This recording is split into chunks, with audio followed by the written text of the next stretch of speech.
What's up, guys? We've got a pretty interesting game here of Redshire into my GW E-100 Tier 10 German artillery. I think you will enjoy this game simply because I use cover, end up smashing a couple targets right in their side armor, and get lots of splash damage as well.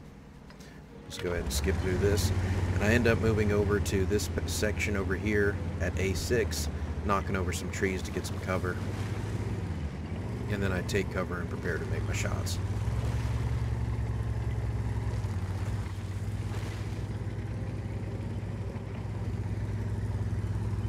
Now I first line up right around E9 just because that's usually where all of them seem to show up. This M41 is going to get smoked real fast. That's the only reason I don't even bother aiming at him. There he goes. I think he got one shot.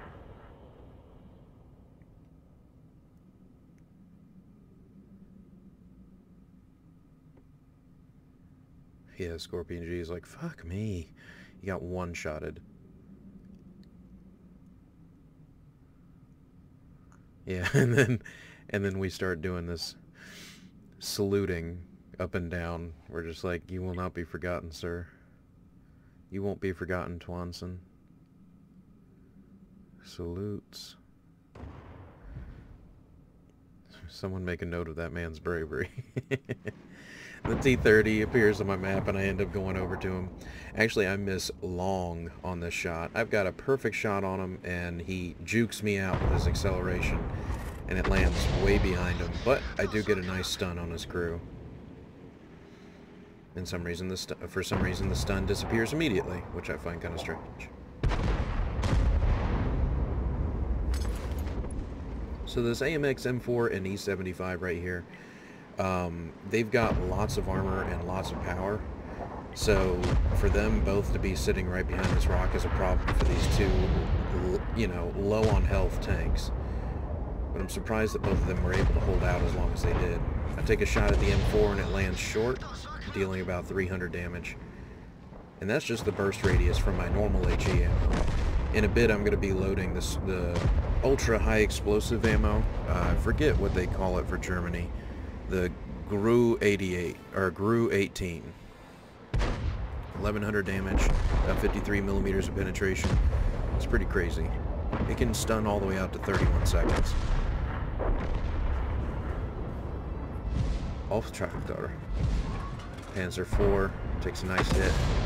About 400 damage and takes out a track. Now, if you noticed on the minimap, I am all alone up here, and I've got 3 tanks heading my way. So I decided to take cover because there's no way I'm running away with this tank. I see that AMX M4 and I thought that I was spotted by him due to proximity and that's why he showed up. But it's only because the T-49 is spotting for me. The Pershing and the Jagdtiger are watching him as well. But I try to move up this hill as quickly as I can, knock down these trees and take cover. I set it up in tank destroyer mode and also load the GRU 18s. Or whatever the hell. GR-18.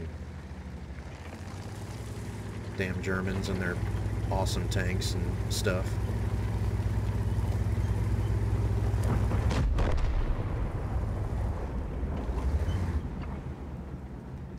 So I lock it up right here in the bush and hope that somebody comes around the corner without detecting me first. Meanwhile, we have 2 tanks on the base, so it's giving the enemy team definitely some pressure to move up, no matter where they are.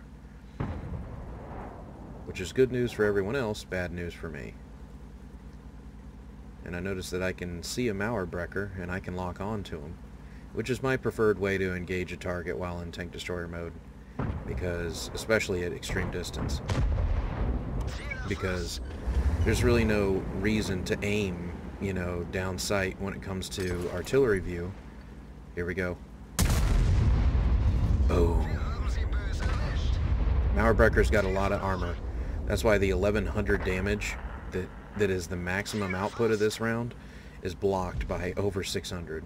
Or almost 600. But I lock on again and then he disappears mid-reload.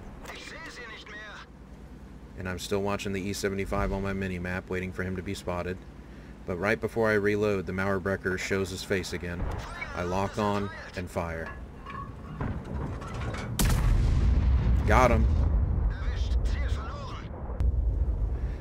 So now I take the opportunity, considering the E-75 is still sitting there, to get right back into my tank destroyer configuration, deploy the camo net, and sit here, waiting for him to come around the corner. Because it would be possible for me to one-shot him if I penetrate in his side armor.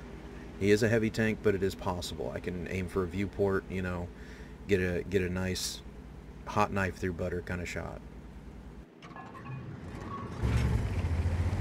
So because I see the E-75 running away, the T-49 in Pershing spotting him and he's retreating, I decided to take the opportunity and move back over to my original cover.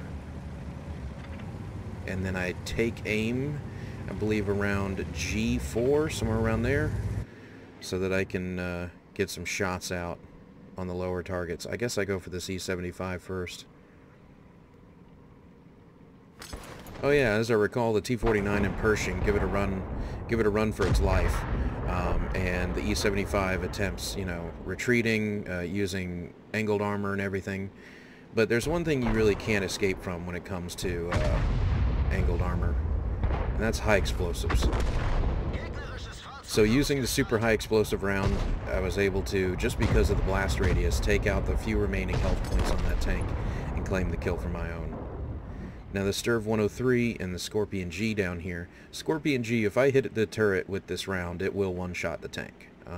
The only thing that it wouldn't one-shot is a full health Scorpion G. The 103B is pretty lightly armored as well, but it is a tier 10 tank destroyer, non-turreted, so it's only lightly armored from the sides. So good thing my super high explosive round lands right to the rear and right of him. Angry Trucker gets a shot in and bumps him. And because he's a non-turreted tank destroyer, he's pretty much screwed. Now, I look south to the GW E-100's location, and I really regret not just sitting here and watching the round leave. You see it? Did you see it? No, Harry. Just to the slight bottom and right. No, not there. There. And see, I take the shot, and another shot enters the artillery before my round lands, which was a direct hit, by the way. So, a little disappointed. A little disappointed I didn't get that third kill, especially considering that artillery is my favorite thing ever. But regardless, I did pretty darn well, considering. I got 2 kills over, let's see, 1, 2, 3, 4, 5, 6 hits on target. Did a bunch of module damage on a bunch of tanks, particularly the AMX M451.